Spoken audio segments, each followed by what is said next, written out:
A vector is a mathematical object that possesses two qualities. One of them is magnitude and the other is direction. Perfect application of vectors would be something like describing a force in physics.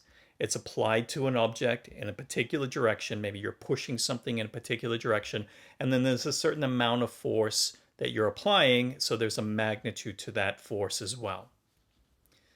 Another probably more fundamental description of a vector or application of a vector would be just describing the displacement that an object undergoes. If I move an object from one location to another, I would describe that displacement it experiences as a vector. Graphically, I would draw that as an arrow. So I might have an object that starts at this position at the tail of that vector, then it moves to a new location at the end of that vector, at the tip of that vector, and that's a displacement vector. We'll give vectors names. So for example, if I want to refer to that arrow as a vector, I might call it u, and the custom is to put a little arrow over the symbol to indicate that it is a vector quantity. In a textbook, that would appear in boldface. Again, a vector is nothing more than the magnitude and direction that is being described by that arrow. So if I draw another arrow over here that appears to have the same length and appears to have the same direction, let's call that vector v, arrow, then these are the same vector mathematically, and I could write u is equal to v. It is the displacement of the object that if it was to start at this position, it would end up over here. Or if it was to start at this position, it would end up over here. These are the same vector despite the vectors being drawn in different locations. A vector is not a place, it is not a location, it is simply the magnitude and direction that that arrow conveys. Typically, if I'm working with vectors, say in 2 dimensions, I'll have some sort of coordinate system set up. So I might have the xy coordinate system, and then the tip and tails of these vectors that I'm drawing correspond to points in the plane. So for example, here's the vector v, and maybe the tail of that vector starts at the point P, whose coordinates are x0 and y0, and end at the point Q, whose coordinates are x1 and y1. I want to think about that as the displacement. So the coordinates I can use to measure that change in x that I experience, and I can use the coordinates to measure that change in y that I experience as I move from one point to the next. And that allows us to write a vector in what we would call component form to actually associate some numbers to that vector. And we could write the vector v as that change in x and change in y. And the convention will be to write the components of a vector in these angled brackets as opposed to parentheses that we use for points. So the vector v is the vector p to q, starting at p and going to q, and its components are the numbers formed by the changes in the individual coordinates from these points that I'm using to describe the vector p and q. In this case, I would take x1 minus x0, and I would take y1 minus y0, and the order of that subtraction matters. It's where we end up minus where we started, where we end up on the x-axis minus where we started. That's how we generally compute displacements in physics, the end point minus the start point. Notice that that would be the same as if I started with the origin, say, for my vector u, which again is the same vector starting at the point 0, 0, and then going to the point here in the tip of that vector called r, and I'll call its coordinates v1 and v2. And when I draw that vector in that position, I call that standard position or standard form of the vector. So the vector could also be written as the vector o to r, and the components now are v1 and v2. Those numbers v1, v2, the coordinates of that point are precisely the changes at this other location starting at P and going to Q. So just to emphasize what we discussed, the point R here, it has the same coordinates, the numbers that make up that point's coordinates v1 and v2 certainly describe the vector as well, but there's a philosophical difference here. R is a point, and it has coordinates. Coordinates mean locations relative to the origin 0, 0. On the other hand, the vector v is a vector, and it has components, and those are the numbers v1 and v2. Points, we write coordinates in parentheses. Vectors, we write things in angled brackets, just to make this philosophical distinction between a location and the vector. If I write the vector, or if I draw the vector in standard position starting at the origin, then the components of the vector agree with the coordinates of that point, but only when I'm in standard position. Let's do an example. So suppose I have 2 points in the Cartesian plane here. So I have a point P at 1, 2, and I have a point Q at -2, 5.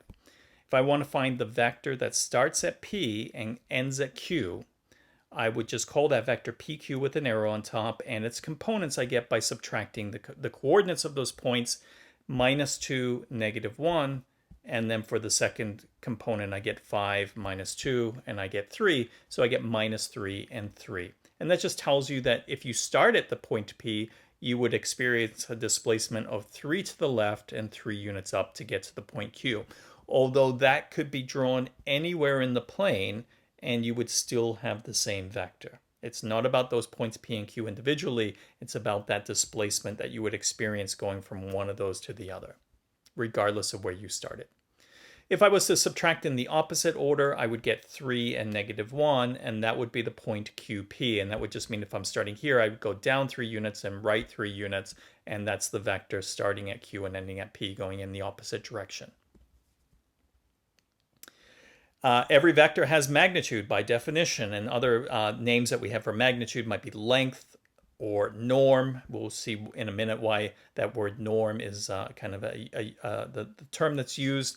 The notation that we'll have for the magnitude of a vector will be to take the vector v and put it in effectively what are like double absolute value bars. And you really should think of it as absolute value. It's the magnitude of the quantity. And that would work for real numbers. The magnitude of a real number is its absolute value. Same thing here for vectors. We're just kind of stylizing a little bit by making these double bars. Some books, in fact, will just use single bars. How do I get the magnitude? It's the Pythagorean theorem. It's the distance formula. I take v1, which is the x component, and v2, which is the y component, and I sum up those as squares, and I take the square root of that to get the length. A lot of times we have to do calculations with lengths, and it's useful not even to have the square root. So if you ever see me write the length squared, or the squared length of the vector by putting a square here, I just mean that sum of squares without the square root in the expression. So in our example, the vector PQ, I take -3 and I square that, and I take 3 and I square that. Whenever I have a negative, it will become positive, so I will always avoid writing the negative in computing lengths, and it's 3 squared plus 3 squared, square root of that, and we get the square root of 18. If you insist, you can factor out a 3 from under there. It's 9 times 2. I don't really care if you do that in practice at all. It's really not a big deal, but 3 over root 2 or square root of 18 is fine. And that's the same as if I had done the vector QP, because they're the same vector but in opposite directions. They have the same magnitude. There's one kind of unique vector called the zero vector, and as you might guess, it's the vector whose components are both 0. We'll write that as a 0 with an arrow on top, or in print it would be in boldface, a boldface 0. If you mean the 0 vector, please write that, put the arrow on top. What's unique about it? I mean, clearly there should be a vector whose components are 0 and 0. Well, its magnitude is 0, its length is 0, but it really has no defined direction. So in a sense, it kind of violates our definition of what a vector is. It's not so clear, a vector of length 0, an arrow that has no length, what direction it should point in. And in fact, it has no defined direction, and it just plays a special role in the algebra of vectors. So we'll want to have what's called the 0 vector. Other kind of important vectors are called unit vectors, and these are vectors whose length is exactly equal to 1. So unit just means length 1.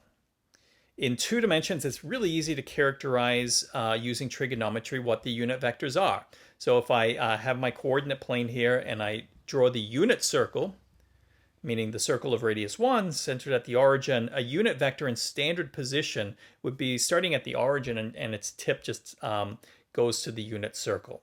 And so as such, there's going to be an angle starting at the positive x-axis going to whatever that angle, or whatever the angle is formed by that vector.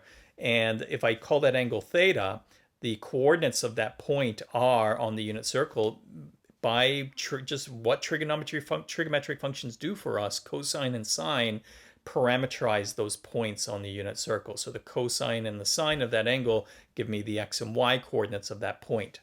And because I'm starting at the origin, the components of that vector u will also be the coordinates of that point r. So a unit vector in 2 dimensions is anything that looks like the cosine and sine of an angle. Any vector you can generate that way are precisely the unit vectors.